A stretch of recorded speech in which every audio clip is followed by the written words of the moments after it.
तो डियर यहाँ पे हम आज स्टार्ट करेंगे। अब जो हाइड्रोलिक इंजीनियरिंग देख रहे थे तो 6 वीडियोस आप लोगों को मैंने प्रोवाइड कर दिया।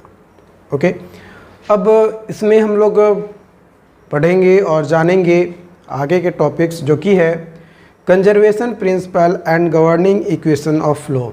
जो ओपन चैनल फ्लो हम लोग पढ़ रहे हैं तो उसमें मेनली कितने इक्वेशंस गवर्न करते हैं और उसके बेस्ड पे कौन कौन से प्रिंसिपल्स आते हैं वो हम लोग यहाँ पे पढ़ेंगे। तो इसमें मेनली 3 इक्वेशंस हमें जो है देखने को मिलता है, कंटिन्यूटी इक्वेशंस, एनर्जी इक्वेशंस और एक आता है मोमेंटम इक्वेशन।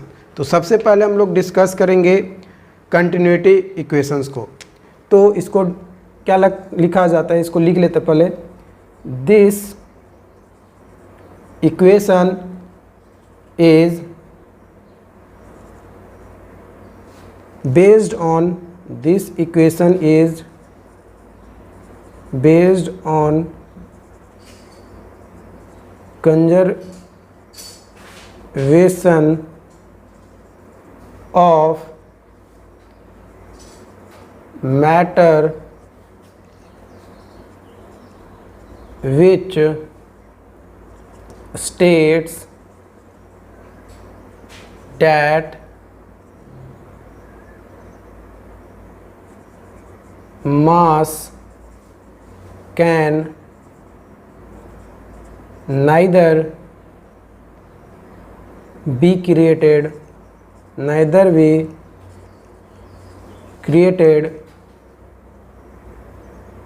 nor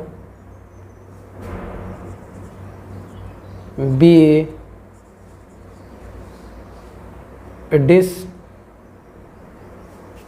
destroyed, है ना ही क्रिएट किया जाता है और ना ही डिस्ट्रॉय किया जाता है। फॉर स्टेडी फ्लो जो डिस्चार्ज होता है वो इक्वल होता है सेक्शन 1 का area into velocity equal to section 2 का एरिया एंड वेलोसिटी के इक्वल होता है, जो हमारा फाइनल डिस्चार्ज हमें देखने को मिलता है वो। ओके, फॉर स्पेशियल फ्लो के लिए हम लोग जो है यहाँ पे जो लेकर चलते हैं वो लेकर चलते हैं, यहाँ पे लिखेंगे हम लोग फॉर स्पेशियल वैरिड फ्लो या स्पेशली वैरिड फ्लो जो डिस्चार्ज होगा वो इक्वल होगा Q1 plus small q dash x के। यहाँ पे हम लोग एक डायग्राम बनाते हैं। ये हमारा मान लो इस तरीके से फ्लो आ रहा है, ठीक है, ये फ्लो आ रहा है। यहाँ पे ये सेक्शन ले लिए, ठीक है, यहाँ पे एक ये सेक्शन ले लिए, ये जो दूरी है ये मान लो x है, ठीक है, और जो टोटल लेंथ है वो l है इस सेक्शन का। तो यहाँ पे q आएगा, यहाँ पे भी हमारा q अंदर जाएगा और ऊपर से हमारा जो है आ रहा है वाटर ऐड हो रहा है, जो कि स्मॉल q डैश डिस्चार्ज हो रहा है, discharge per unit width. q dash को हम लोग क्या लिखेंगे, डिस्चार्ज पर यूनिट विड्थ। यहाँ पे लिख सकते हो डिस्चार्ज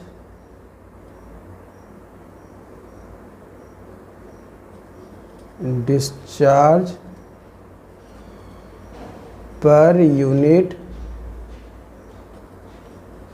विड्थ। क्या लिखोगे, डिस्चार्ज पर यूनिट विड्थ जो है यहाँ पे हम लोगों को लिखना है, ठीक है, discharge per unit width. Okay, तो ये चीज़ हो गया। तो ये Q डैश आया और ये जो Q डैश है इसको हम लोग लिख सकते हैं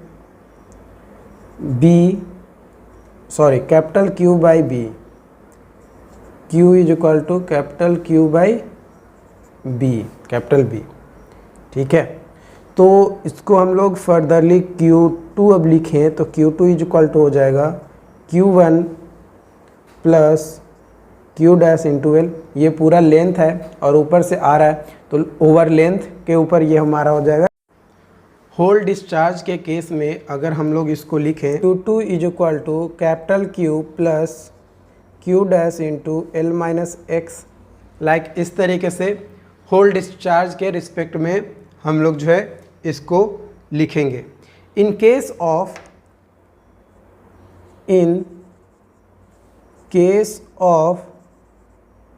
addition of discharge, in case of addition of discharge, addition of discharge के केस में जो डिफ्रेंसिएशन होगा Q by D Q by D X equal to plus Q dash होगा। कब? जब हम लोग डिस्चार्ज को ऐड करें, तो यहाँ पे डिस्चार्ज क्या हो रहा है? ऐड हो रहा है। तो इस केस में हम लोग जो है D Q by D x is equal to plus Q dash हम लोग जो है लेकर चलेंगे।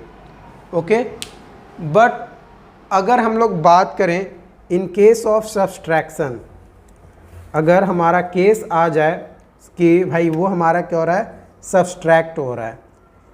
इन केस ऑफ सब्सट्रैक्शन, है ना, सब्सट्रैक्शन के केस में ऑफ डिस्चार्ज Q से रिप्रेजेंट कर रहे हैं, तो D Q by D X equal to minus Q dash हो जाएगा। ये जो टॉपिक्स है, इस टॉपिक से गेट 2004 में क्वेश्चंस पूछा है। गेट 2004 में इस टॉपिक से आपका क्वेश्चंस पूछा है। ठीक है, कि जब एडिशन होगा तो किस तरीके से डिस्चार्ज होगा, या जो सब्सट्रैक्शन होगा उसमें किस तरीके से डिस्चार्ज होगा, है ना। आप इसको जो है ना, इसको आप ऐसे भी लिख सकते हो। कैसे लिख सकते हो? देखो, D Q by D X minus Q dash equal to 0। इसको लिख सकते हो D Q by D X plus Q dash equal to 0, है ना। इक्वेशंस फॉर्म में बना दिए। तो आप ये समझिए कि उसको किस तरीके से डिराइव किया जाता है। ओके, ये हमने देखा किसके लिए? फॉर स्टेडी फ्लो के लिए देखा, फॉर स्पेशली वेरिड फ्लो के बारे में देख लिया। अब देखते हैं फॉर अनस्टेडी फ्लो। अगर अनस्टेडी फ्लो होगा तो क्या होगा? मैंने आपको सारा टर्म बता दिया, steady flow, unsteady flow, uniform flow, non uniform flow, है ना। तो स्टेडी फ्लो में क्या होगा, के केस में क्या होगा? अगर Q2 जो है बड़ा हो Q1 से तो हमारा डिफ्लेक्शन होगा। क्या होगा? डिफ्लेक्शंस हमें देखने को मिलेगा। ठीक है, लाइक ये मान लो कि इस तरीके से हमारा यहाँ पे है वेड है, ये हमारा एक सेक्शन ले लिए, ये इसका एरिया DA है। क्या है? DA एरिया है। ओके, जो टॉप विड्थ है वो हमारा T है और इसका जो डेप्थ है वो कितना है? Y है। सो DA इक्वल टू हो जाएगा TDY, है ना, TDY हो जाएगा एरिया। ओके,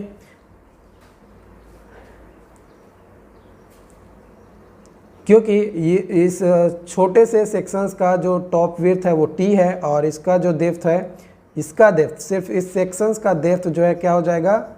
DY हो जाएगा। उस सेक्शंस का सिर्फ डेप्थ कितना होगा? DY हमारा यहाँ पे हो जाएगा। ओके, ये चीज़ समझ में आया। सो डिफ्लेक्शंस अब हम लोग यहाँ पे कैलकुलेट करेंगे, तो इसको मिटा देते हैं ऊपर वाला।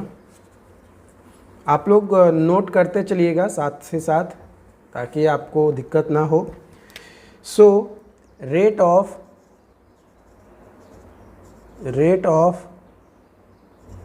Access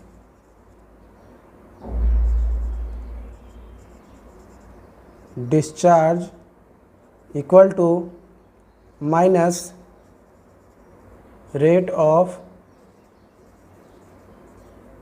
deflection of storage.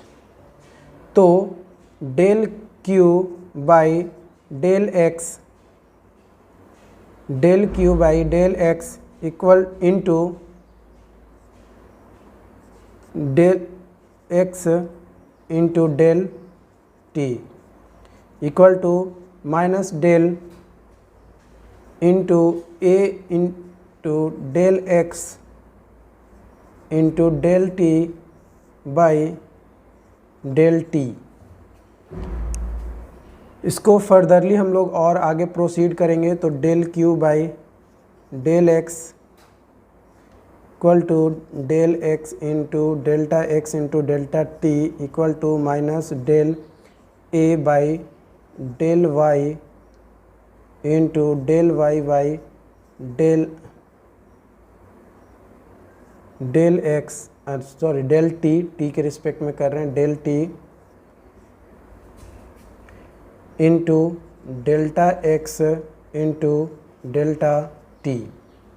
इसको फर्दरली और आगे प्रोसीड करेंगे तो हमारा आ जाएगा del Q by del x plus del A by del Y into del Y by del T into delta X into delta T equal to 0।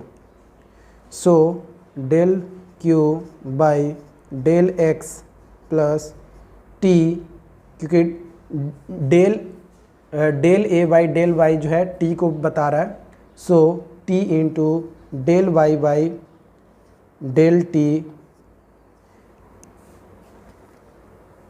हो जाएगा इक्वल टू 0। क्योंकि ये पूरा है हमारा मल्टीप्लिकेशन के साथ है, तो इसको अगर इधर ट्रांसफ़र कर दें तो हमारा क्या आ जाएगा, 0 आ जाएगा। उससे उसको कोई फ़र्क हमारा इक्वेशंस पे नहीं पड़ेगा। तो ये जो इक्वेशंस हमें देखने को मिला del Q by del x plus T del by del T, तो ये जो इक्वेशंस है ये हमारा है नॉन यूनिफॉर्म के केस में। This equation is valid for non uniform flow, है ना। ये जो केस है ये नॉन यूनिफॉर्म फ्लो के केस में हमारा जो है वैलिड होगा। और अगर हम लोग बात करें कि चलो ठीक है ये तो नॉन यूनिफॉर्म के केस में हमारा भाई वैलिड हो जाएगा, कब, जब अनस्टेडी फ्लो होगा तब। मान लो कि अगर स्पेशली वैरिड अनस्टेडी फ्लो हो, for spatially varied unsteady flow हो, तो उस केस में del Q by del x plus T del Y by del T equal to plus minus Q हम लोग जो है लेकर चलते हैं। यानी ये इक्वेशंस हमारा फिर गवर्निंग हो जाएगा, वो इक्वेशंस हमारा वर्क करेगा।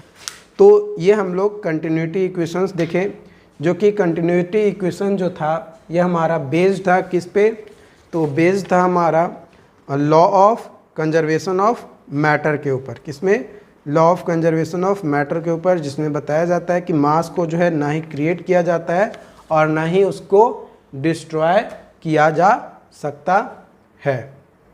अब आगे हम लोग देखते हैं सेकेंड जो गवर्निंग इक्वेशंस है वो है हमारा एनर्जी इक्वेशन।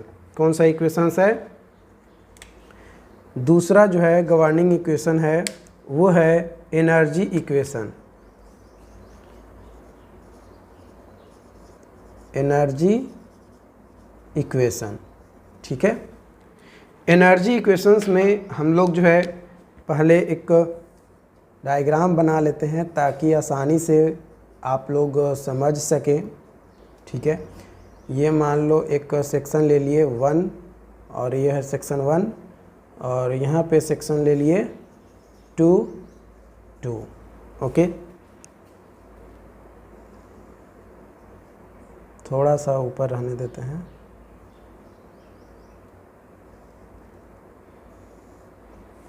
ओके,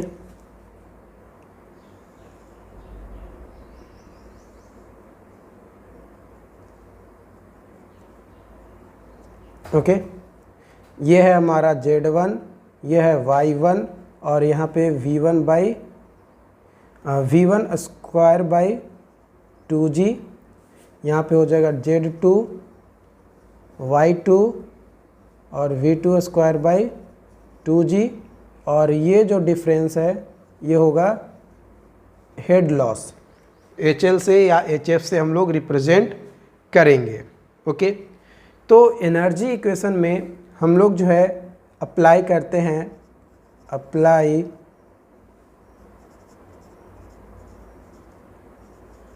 बर्नौलीज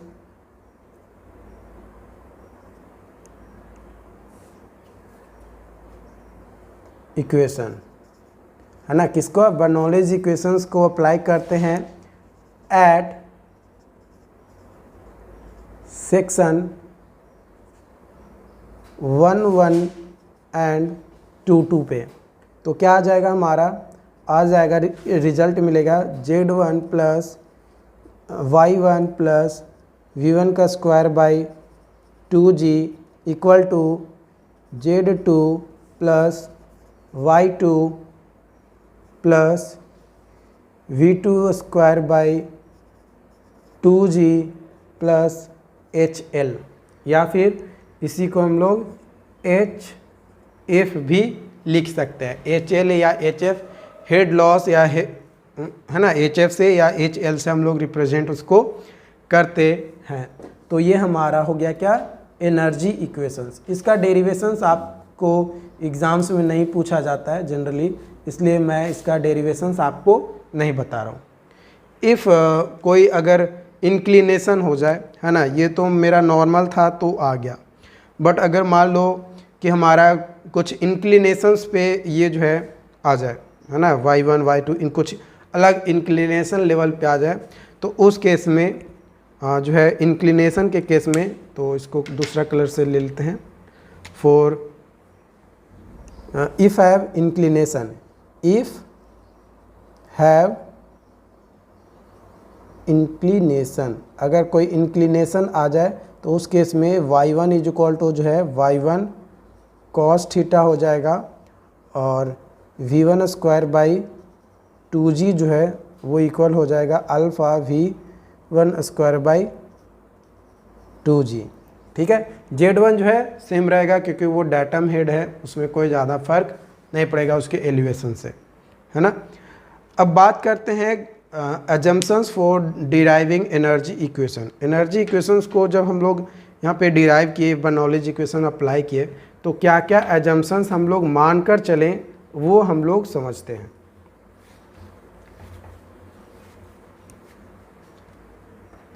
ठीक है, यहाँ पे लिख सकते हैं अजम्पशंस फॉर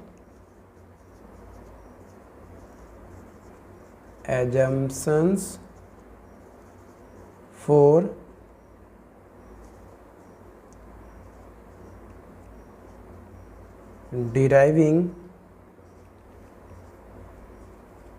एनर्जी इक्वेशन। ठीक है, जब एनर्जी इक्वेशंस को हम लोग डिराइव करते हैं तो उसमें क्या क्या अजम्पशंस हम लोग लेकर चलते हैं वो देखते हैं। तो सबसे पहला अजम्पशंस हम लोग लेकर चलते हैं कि flow is one directional and steady. Flow जो है वन डायरेक्शनल होना चाहिए और स्टेडी होना चाहिए। दूसरा, चैनल जो है प्रिज्मेटिक होना चाहिए। Channel is prismatic and slope is very small. ठीक है, तीसरा अजम्पशंस हम लोग लेकर चलते हैं, the effect of curvature on hydrostatic pressure distribution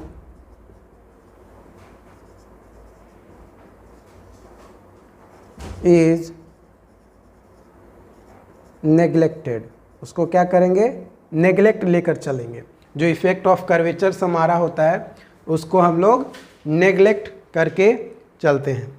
तो ये हमारा एनर्जी इक्वेशंस को डिराइव करने का क्या था, फंडा था, अजम्पशंस था। अब हम लोग आगे बढ़ते हैं और तीसरा जो गवर्निंग इक्वेशंस है वो है मोमेंटम इक्वेशन। क्या है, मोमेंटम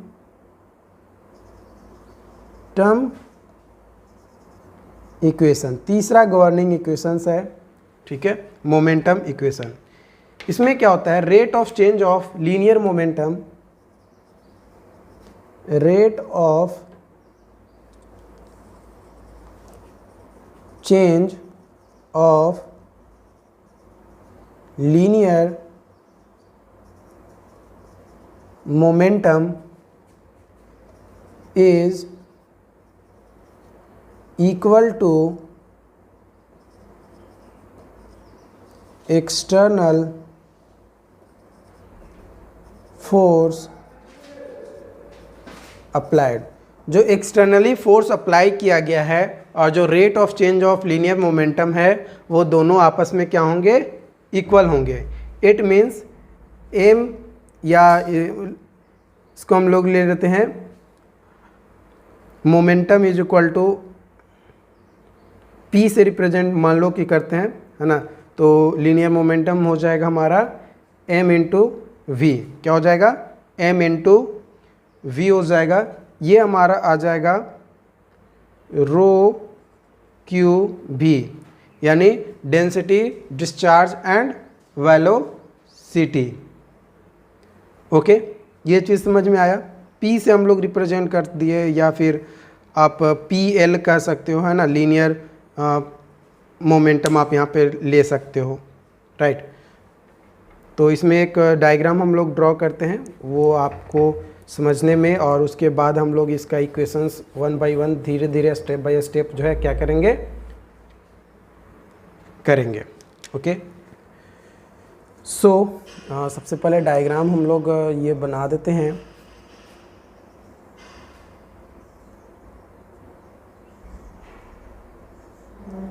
ओके,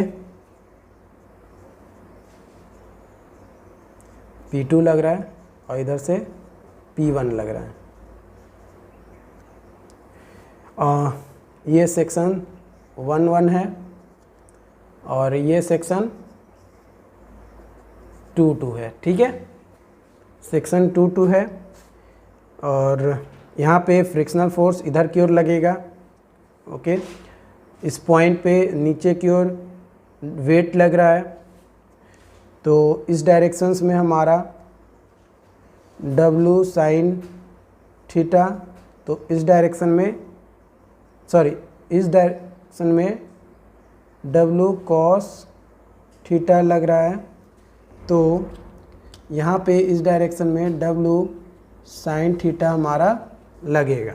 ओके, तो यहाँ पे जो है हमारा ये P1 जो है ये बताता है प्रेशर फोर्स, जो कि सेक्शन 1-1 पे है।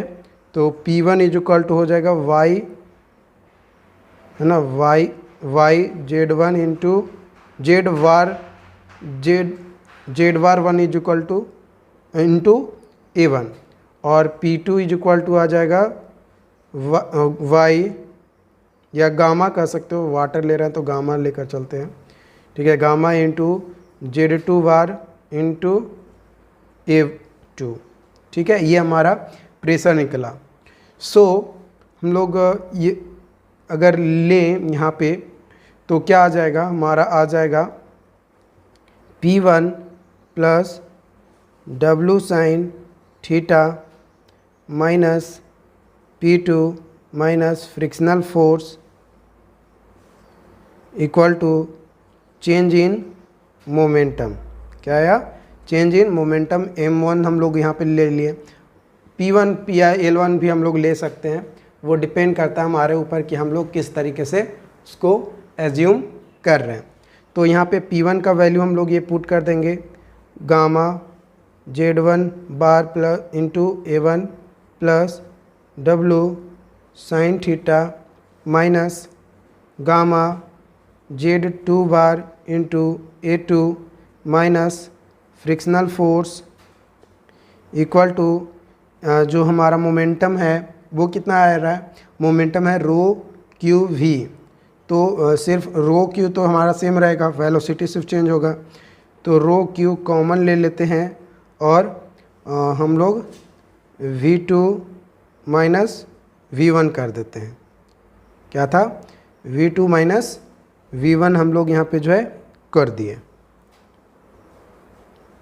क्योंकि change in momentum M2 minus M1 होगा ना, M1 माइनस M2 नहीं आएगा, M2 माइनस M1 होगा। ओके, सो ये चीज़ें आ गई। इसको मान लो एक इक्वेशंस हमारा ये बन गया। सपोज डैट हो सकता है कि ये इक्वेशंस में हमारा कुछ वेरिएशंस आए, है ना, मोमेंटम के इक्वेशन में वेरिएशन आए। तो अगर मोमेंटम के इक्वेशन में वेरिएशन आएगा तो यहाँ पे एक एलिमेंट ऐड हो जाएगा beta1 बीटा2 V2 and beta1 V2, ये हमारा ऐड होगा, जहाँ पे ये जो बीटा है ये मोमेंटम करेक्शन फैक्टर को बताता है, मोमेंटम करेक्शन फैक्टर को रिप्रेजेंट करता है, जो कि गामा यहाँ पे अगर हम लोग बात किया जाए तो गामा इज इक्वल टू होगा rho g. It means rho is equal to हो जाएगा गामा बाई जी। क्या हो जाएगा, गामा बाई जी हमारा यहाँ पे हो जाएगा। If channel bed is frictionless, अगर चैनल बेड को फ्रिक्शनलेस बना दें, if channel bed is frictionless, it means W sin theta is equal to 0, इसलिए since theta is very small, यहाँ पे थीटा जो है वेरी स्मॉल हो जाएगा। It means gamma Z1 bar A1 minus gamma Z2 bar A2 equal to rho Q into V2 minus V1 हमारा हो जाएगा। इट मीन्स अगर यहाँ पे हम लोग देखें तो यहाँ पे गामा हमारा कॉमन आ रहा है ना, तो इसको हम लोग गामा को कॉमन कर देते हैं और इधर रो क्यू कॉमन है। ठीक है, तो रो क्यू को हमने देखा यहाँ पे कि रो क्यू को हम लोग गामा बाई जी लिख सकते हैं। तो रो क्यू को अगर हटाकर हम लोग यहाँ पे लिख दें गामा बाई जी, तो यहाँ से गामा ये कैंसिल हो जाएगा। क्या हो जाएगा, गामा से गामा क्या हो जाएगा, कैंसिल हो जाएगा। इट मीन्स एक नया इक्वेशन हमें मिलेगा यहाँ पे, इसको मैं मिटाता हूँ। तो वो नया इक्वेशन मिल जाएगा Z1 bar A1 minus Z2 bar A2 equal to Q by G into V2 minus V1। ये हमारा एक नया इक्वेशन मिलेगा। इट मीन्स यहाँ इसको और आगे हम लोग डिराइव करेंगे तो हम लोग जानते हैं कि v1 और v2 को हम लोग यानी जो हमारा वेलोसिटी है उसको हम लोग क्या लिख सकते हैं, इसको लिख सकते हैं हम लोग discharge by area, discharge by area. It means इसको हम लोग ऐसे कह सकते हैं, इसको हम लोग रिप्लेस ही कर देते हैं, ठीक है, सिंस यहाँ पे ले लेते हैं, रिप्लेस कर देते हैं। तो रिप्लेस करेंगे तो क्या आ जाएगा, Q बाई A2, क्योंकि वो तो सेम है, Q बाई A1 ये आ जाएगा। इसको आगे हम लोग फर्दर जब देखेंगे तो मतलब सेक्शन 1 वाला को एक तरफ कर देते हैं और सेक्शन 2 वाला को एक तरफ कर देते हैं, तो हम लोगों को रिज़ल्ट मिलेगा Q square by GA1 minus Z1 bar A1 equal to Q square by GA2 plus Z2 bar A2। ये हम लोगों को एक फाइनल रिज़ल्ट जो है हमें मिलेगा, एक अलग इक्वेशंस हमें देखने को मिलेगा, ठीक है। ये जो इक्वेशंस है इसको अगर हम लोग सिर्फ लिखें इस तरीके से Q square by GA plus Z bar into A, तो ये हमारा फॉर्मूला देता है स्पेसिफिक फोर्स को, किसको, स्पेसिफिक फोर्स का ये फॉर्मूला हमारा आता है, किसका आता है, स्पेसिफिक फोर्स का ये फॉर्मूला हमारा आता है, ठीक है।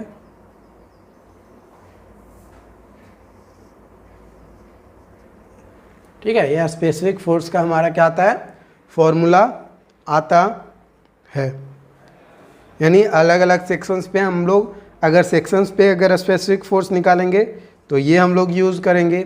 अगर नॉर्मली स्पेसिफिक फोर्स सिर्फ हमें निकालना है, कोई सेक्शंस पे नहीं निकालना है, सिर्फ एक चैनल में भी निकालना है, तो हम लोग ये फॉर्मूला यूज़ करेंगे।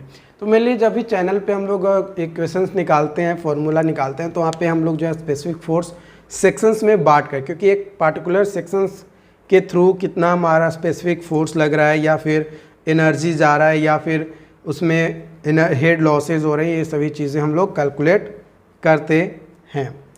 तो आपसे कई बार अगर आप एसएससी का या कोई स्टेट लेवल का एग्ज़ाम देने जाओगे तो आपसे एक क्वेश्चन पूछ सकता है कि भाई which of following statement is good for, या which of the following statement is for a specific force, यानी स्पेसिफिक फोर्स का स्टेटमेंट कौन सा सही है, इस तरीके से आपको जो है क्वेश्चंस दे देगा। तो आप बता सकते हो it is the equal to sum of pressure, force and momentum flux per unit weight. ठीक है, यानी अगर स्पेसिफिक फोर्स का डेफिनेशन पूछ दे या तो उस कंडीशन में आप बता सकते हो कि specific force is the sum of pressure, force and momentum flux per unit weight.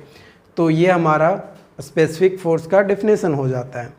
तो आज के लिए इतना ही।